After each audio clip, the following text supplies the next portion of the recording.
Thank you. Thanks to my colleagues from the House. I wish to add more of my colleagues from the Senate here.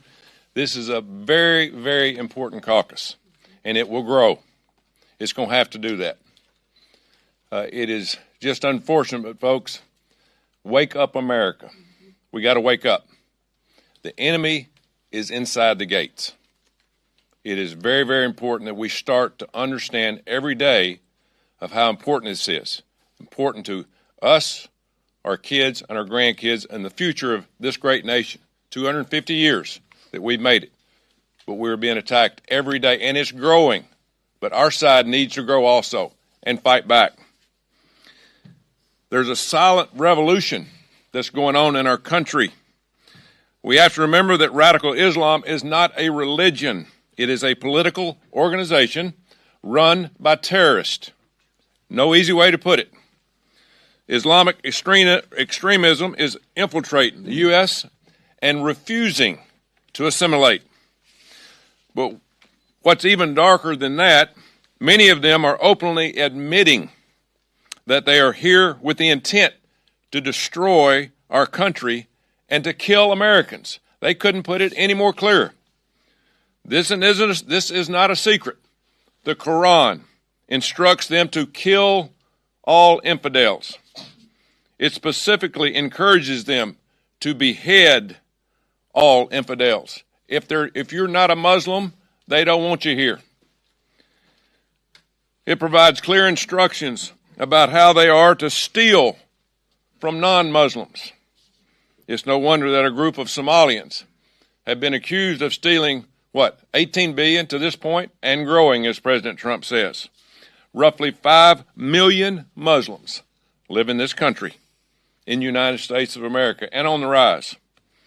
We do have people who are Muslims in this country, of Muslim descent, who do not practice Sharia law, and they are welcome because they want to assimilate to our culture. But woke cities like Michigan, Minnesota, and New Jersey are replacing American civic norms with radical Islamic policies. Minneapolis became the first major U.S. city to allow amplified Islamic calls to prayer year-round. Noise ordinance be damned.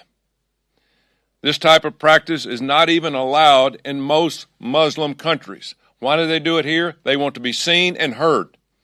They want to be on television. They want to rally the troops, which begs the question, if people like Ilhan Omar love this way of life back home, why don't you just move the hell back? This is our country. Our grandparents built this country. 250 years. This is our birthday, and we do not want to change to a third world country. Radical Islam is fundamentally incompatible with the American way of life. We have to start understanding that. It does not work. They do not want it to work. Islamic would like to see every Christian and freedom-loving American convert to Islam or face death. Not to mention the horrible ways that they regularly abuse women and children.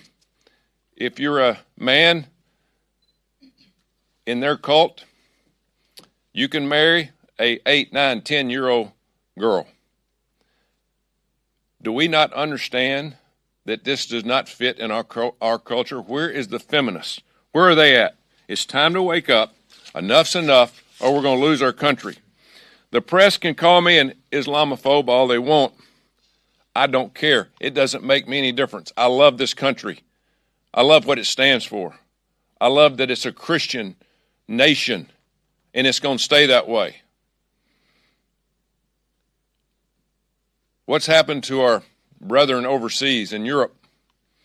They've lost it. They've lost their way of life. And to get it back, how are they going to have to get it back? They're going to have to fight on the streets. They're going to have to take it back if they want to take it back. And I don't know whether their leadership wants that.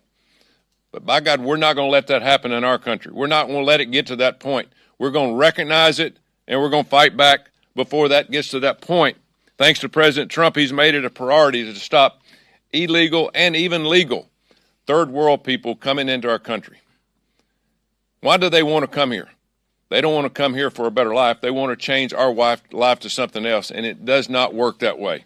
We have to make that decision, and it's going to take a group of people like this to do it. It's time to stand up. It's time to be recognized. It's time to be loud, because if we don't do it, in the very near future, we're going to look like Europe. We're going to look like some of these other countries that have lost their way of life, and we owe it. We owe it to the people that built this country and owe it to our kids and grandkids to save this country from this cult that has taken over every second of every day. They're making progress, and we need to stop that cult as we see it today. Thank you very much.